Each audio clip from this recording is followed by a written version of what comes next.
Maybe the Luddites had the right idea all along. These days, the term Luddite is a pejorative for folks opposed to new technology, but the 19th century movement the term was born from was less of an anti-tech crusade and more of a radical workers' movement aimed at the decline of working conditions, the degradation of craftsmanship, and the abuse of workers, skilled or not, by the rising crop of industrial capitalists. Back to the present, with the rampant and continuous expansion of the planetary work machine, and you can check out my last video for the details on that, I can't help but ask if maybe we should be a bit more like the Luddites. Perhaps they were among the first to recognize that just as our technologies can make our lives easier, they can just as easily disempower us. The project of envisioning a better future, really what this channel is all about, involves challenging the very premises upon which our present society is built. Social revolution doesn't start from scratch. Yes, it will involve confrontation, non-cooperation, and prefiguration, but also the adaptation of existing systems and structures toward more collectively empowering ends. But one of our challenges lies in the ways that our technological innovations have been structured to serve our status quo, a colonial and industrial capitalist society suffering from what Austrian philosopher Ivan Illich termed an overgrowth of tools that serves ultimately to disempower the masses with disastrous consequences. Overcoming such a situation will require us to invent new tools, repurpose existing ones, and in some cases, discard them altogether. But first, what are tools in this context? And how exactly can they overgrow? In Tools for Conviviality, Illich offers a rather broad yet useful definition that goes beyond the typical hammers, drills, and screwdrivers. In his view, tools encompass a wide range of rationally designed devices. Tools might be physical hardware, like cars and pots. They might be productive institutions, like factories and farms, which produce tangible commodities. Or they might be productive systems, like schools and hospitals, which produce intangible commodities. Some tools are hand tools, meaning they adapt our metabolic energy for a specific task. Hammers, knives, pedal-driven sewing machines, bikes, and rickshaws all work within the limits of our human energy, fueled only by our limbs and what we've eaten for the day. Power tools, on the other hand, are moved by energy converted outside the human body, though they too may involve some human effort. Power drills are power tools. Ox-driven plows are power tools. Cars are power tools. All require some level of human effort, but also effort from another source, such as the power source motor, the ox's muscles, or the car's engine. As American philosopher Lewis Mumford noted, our technologies, which include tools, techniques, and social organizations, reflect a particular worldview on life, death, human potential, and human relationships with each other and nature. The rise of industrial capitalism catalyzed a shift in that worldview. The dominant and destructive worldview of our industrial capitalist society extols human supremacy, utilitarianism, exploitation, dependence, and detachment from the natural world, thus producing equally destructive technologies like the military-industrial complex, nuclear weapons, urban sprawl, oil wells, and strip mines. Speaking of mines, in Mumford's The Myth of the Machine, The Pentagon of Power, which is a very fire book title, by the way, he describes how mining set the pattern for later modes of mechanization by its callous disregard for human factors, by its indifference to the pollution and destruction of the neighboring environment, by its concentration upon the physico-chemical process for obtaining the desired metal or fuel, and, above all, by its topographic and mental isolation from the organic world of the farmer and the craftsman, and the spiritual world of the church, the university, and the city. In its destruction of the environment and its indifference to the risks to human life, mining closely resembles warfare. The destructive animus of mining and its punishing routine of work, along with its environmental poverty and disorder, were passed on to the new industries that used its products. These negative social results offset the mechanical gains.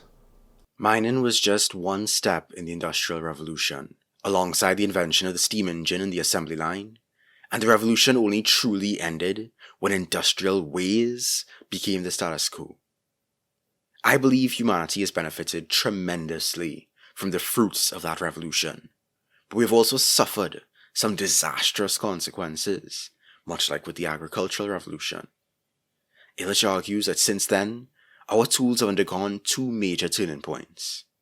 In the initial phase, new knowledge is applied to solve specific problems, and scientific breakthroughs produce better results. But in the second phase, the achievements of the past are used to justify expansion that favors the elites, regardless of diminishing or even destructive returns. Allow me to illustrate. Take transportation. The first turning point in transportation occurred with the invention of steam-powered engines and other vehicles, empowering people to travel vast distances at great speeds in comfort, which brought people closer together. Then the second turning point saw vehicles creating more physical distance through urban sprawl, making us dependent on vehicles to get around, and also consuming more of our lives in traffic jams and lengthy commutes. We could also look at the internet. The first turning point in the internet's evolution came with the creation of the World Wide Web and its development as a decentralized platform with the potential for free communication, collaboration, and global connection. But the internet has since become increasingly centralized and commercialized as a select few tech giants have seized significant control over the digital landscape, giving rise to rampant data exploitation, privacy invasions, enshittification, and misinformation in service of corporate profit. And what about production? The first turning point in production marked a shift from traditional, labor-intensive methods of manufacturing to more productive, efficient, mechanically driven processes that, perhaps under ideal circumstances, through collective control, may have significantly improved people's lives. Unfortunately, under capitalism, while we did see some benefits over time, this first stage also saw a rise in resource depletion, pollution, work exploitation, de-skilling, and the loss of cultural heritage. Then the second turning point saw the gains achieved in the first phase used to justify more growth, more expansion, more exploitation, and more production for more profit. The ensuing results in our societal and environmental well-being are self-evident. So where does the overgrowth of tools fit into this? Well, Illich coined a term to describe the situation where we created and came to rely on various tools to solve problems, but then we became overly dependent on these tools and those who wield control over them. This dependency reaches the point where the tools, rather than serving us, start dictating and molding our lives until we've lost sight of their original purpose. This unrestrained technical change is beyond the boundaries of and incompatible with a sustainable society, as we've exceeded the natural scale that Illich believes is necessary for human life and freedom to remain viable, with, as I said in the beginning, disastrous consequences. Environmental degradation is a major one, but everyone knows that at this point. We've upset the balance of our biosphere, and the results are abundantly clear. Radical monopoly doesn't get talked about enough. It goes beyond the traditional monopoly, where, a single corporation holds exclusive control over producing or selling a specific commodity or service. What makes the radical monopoly radical is that it's a situation where a certain type of tool ends up exerting exclusive control over satisfying a crucial need, excluding alternatives from competition and making us dependent on them to meet that need. We can say, for example, that there's a radical monopoly of cars over transportation that transforms land into a resource tailored to automobiles and limits alternatives like walking or cycling. Or that there's a radical monopoly of banking model style schooling over education that sidelines problem posing and other alternative pedagogies. What's worse is that once a radical monopoly has been embedded in society, it's really difficult to uproot it. It might even be too late. The scars of highways in our landscapes and uncritical schooling in our minds, our behavior, and our imagination are not easily erased. Overprogramming is another consequence of the overgrowth of tools that occurs when centralization and specialization demand highly programmed individuals, putting constraints on what Illich believed is the natural balance of learning in a society. In his view, tools should balance spontaneous and taught learning, designed with both the layman and the specialist in mind, so that knowledge can be shared widely instead of being monopolized by a select few. Now, I'm torn by this argument in particular because, on one hand, I agree with the decentralization of knowledge and the right to repair, but on the other hand, I question the viability of total accessibility in all cases when some things really do just take specialized time and effort to understand. Or maybe I've just been conditioned to believe that. This particular critique feeds into my broader mental back and forth with Illich, but I'll get into that later on.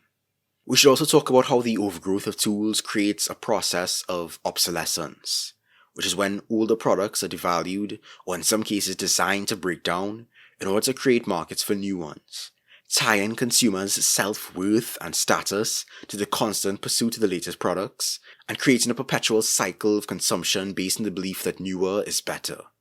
The recognition of all these consequences lends itself to a further consequence: frustration, which, quite frankly, I feel every day. So what can we do about it? Well, we'll always need tools to move, make, and communicate. But we can start by recognizing that our scientific innovations have the potential to either further centralize power or empower us to autonomously manage our own affairs. The key lies in finding the optimal scale for the well-being of both human society and the broader world. Essentially, we need tools for conviviality. The word conviviality comes from the French convivialité, and in English refers to either a situation of enjoyment in the company of others, or a disposition of liveliness and friendliness. The prefix co here signifies interconnectedness, the with factor that we see in, for example, the many living and non-living things that come together to prepare our daily meals, from the earthworms in the soil, to the sun, to the water, to the many workers along the supply chain. It's with an emphasis on this with factor that Ivan Illich introduces a new definition of the term: conviviality as individual freedom realized in personal interdependence. It's the ability of individuals to interact creatively and autonomously with others and the environment to satisfy their individual and collective needs.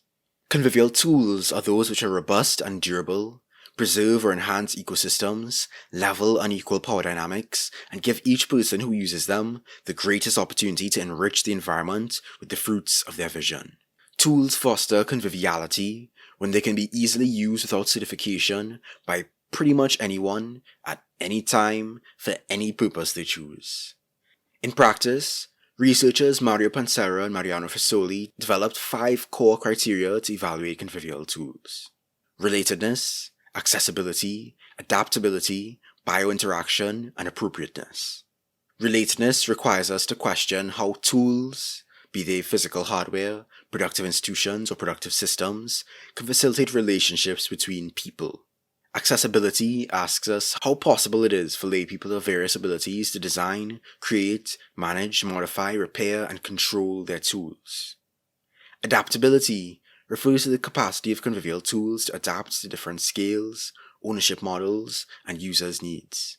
Biointeraction asks us how a convivial tool interacts with all living organisms, not just humans. Perhaps convivial tools should not only be less harmful to the environment, but also useful to it. Lastly, appropriateness refers to the need to reflect on local context and circumstances when evaluating convivial tools. Can these tools be sustained by local materials and local skills? Are these tools disruptive to cultural or environmental activity? How can these tools lean on local knowledge? Books can be considered convivial tools, born from the inventions of the alphabet and the printing press. They enable the widespread communication of ideas between people across space and time, as their accessibility and adaptability have opened up a new era of human possibilities. Libraries, at their best, are also convivial tools, expanding access to a vast and diverse repository of knowledge in various forms. And as I've argued before, the library concept can be taken even further. Imagine the convivial potential of libraries of things, and open access laboratories and maker spaces. While some tools may be very naturally convivial, they can also be purposefully limited. Some are limited by becoming the monopoly of a particular profession, like certain lab equipment. Others are limited by their applicability, such as when car or electronics manufacturers intentionally limit the right to repair by requiring special tools to maintain and repair their products when basic screwdrivers and wrenches should really be more than sufficient. Of course, certain disabilities can preclude people from using any of the examples I've given. But regardless, our tools should be able to be adapted for the purpose of greater accessibility and thus greater conviviality. We now find ourselves at a crossroads. One path propels us towards a cyberpunk-esque hyper-industrial age, along with it the spectre of environmental ruin. The other, more promising path invites us to craft a diverse array of truly modern, yet convivial tools. A convivial society is one in which tools, which again here include physical hardware, productive institutions, and productive systems, operate on the human scale and serve the people instead of rulers. The social arrangements of a convivial society would guarantee each person free access to the community's tools, limited only by the equal freedom of another person. This is a society organized by the commons. And as Eleanor Ostrom's research has clearly demonstrated, grassroots, community-based initiatives are more than capable of effectively managing resources. No need for specialized bureaucracy. The transportation of a convivial society would focus on reducing the need for motorized transport, implementing public transportation where necessary, and ensuring that urban landscapes are designed with walking and biking primarily in mind. Convivial healthcare would see a shift towards a more participatory model of healthcare that gives individuals access to information and resources that allow them to actively participate in their own health decisions, rather than being passive recipients of medical interventions. Convivial education would discard the age-specific compulsory competition of traditional schooling in favor of an approach to learning that embraces self-initiation and integration with labor and leisure alike, with limited applications of programmed teaching.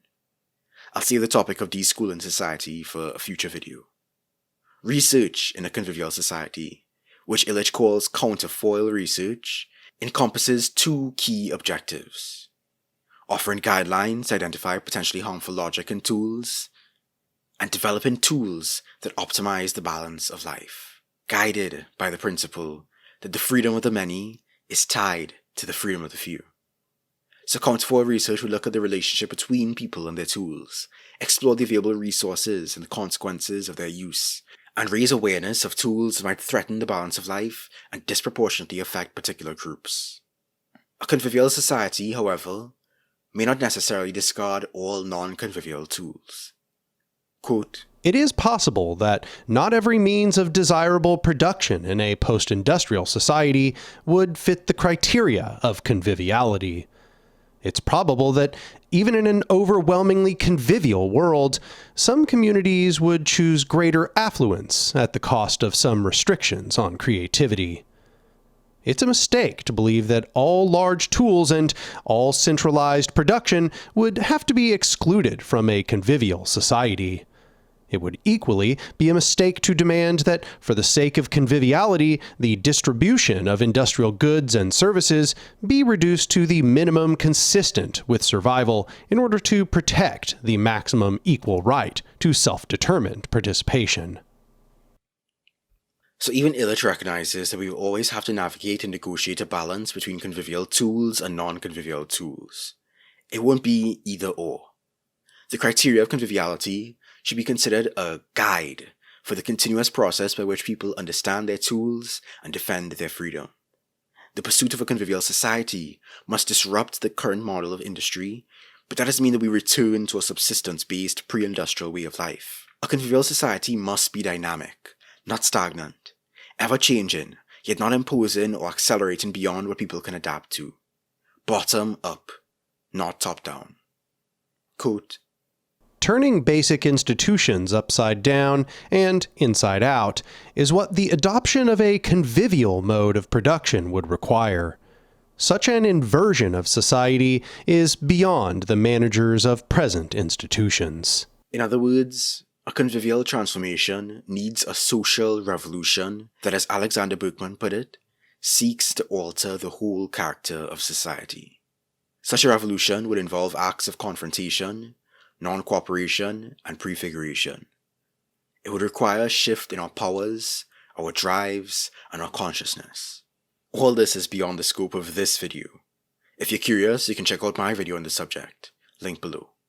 I found Ivan Illich's Tools for Conviviality to be an interesting yet flawed work. I've gleaned a lot of value from his critiques and proposals, but there are certain things that I just can't agree with, even if I understand. For example, I understand where his fear of overpopulation might come from, but in hindsight, that fear is unfounded and unfortunately colours some of his arguments. At one point, he argues that we should limit all transportation to the speed of bicycles and sailboats, which honestly makes him sound like a caricature of what the right thinks a 15-minute city is. Illich is, unfortunately, not orange-pilled. He hates cars and buses, so it's another area where my vision of conviviality differs from his. Another area of difference is in some of his screeds against the modern organization of medicine, mostly because I don't feel informed enough to adequately address which points are valid and which are misplaced. However, he did introduce me to the concept of barefoot doctors. In 1968, the Chinese government acknowledged that the majority of the population was not being served well by the existing medical establishment, resulting in unnecessary expenses and the overuse of antibiotics. In response, China initiated a significant institutional change where lay people, referred to as barefoot doctors, received training in various medical skills, including lab tests, bacteriology, clinical medicine, and acupuncture. One of these things is not like the others. These barefoot doctors provided a wide range of free or inexpensive healthcare services, including sanitation, health education, reproductive care, preventative care, and primary medical care. The aim was to have one competent health worker for every 1,000 people in China. Eventually, the barefoot doctor system was replaced by village doctors, who would charge for their services and focus on treating chronic conditions instead of preventative care. It's a shame that the whole system eventually declined with the introduction of market reforms in the 80s, but I think we can look to the system as like a partial inspiration for a convivial approach to healthcare. Last major criticism, I don't think Illich does enough in this book to articulate a clear and robust praxis. He basically argues that we need to 1. Educate more people about the current crisis, emphasizing the importance of limits and the appeal of a convivial lifestyle. 2. Encourage a widespread shift towards social organizations that advocate for and commit to a convivial lifestyle. And 3. Identify and reassess accepted political or legal tools in society, learning to effectively employ them to establish and safeguard convivial life wherever it arises. See, I just don't feel like that's enough. Education is necessary, is what my channel is all about, but it's not enough. Lifestyle changes are nice, but they're not enough. And to me, the third step really needs further clarification. What does he mean by accepted political and legal tools? I mean, this is the guy that argued that the managers of our major tools, be they politicians, capitalists, or other elites, have no power to reverse the basic structure of the institutional arrangements which they manage. So it feels inconsistent. Which is why I felt it necessary to point you all to my anarchist conception of social revolution when it comes to actually implementing these ideas. Criticisms aside though, Ivan Illich's impact is felt far beyond his 1970s literature, particularly in the degrowth movement.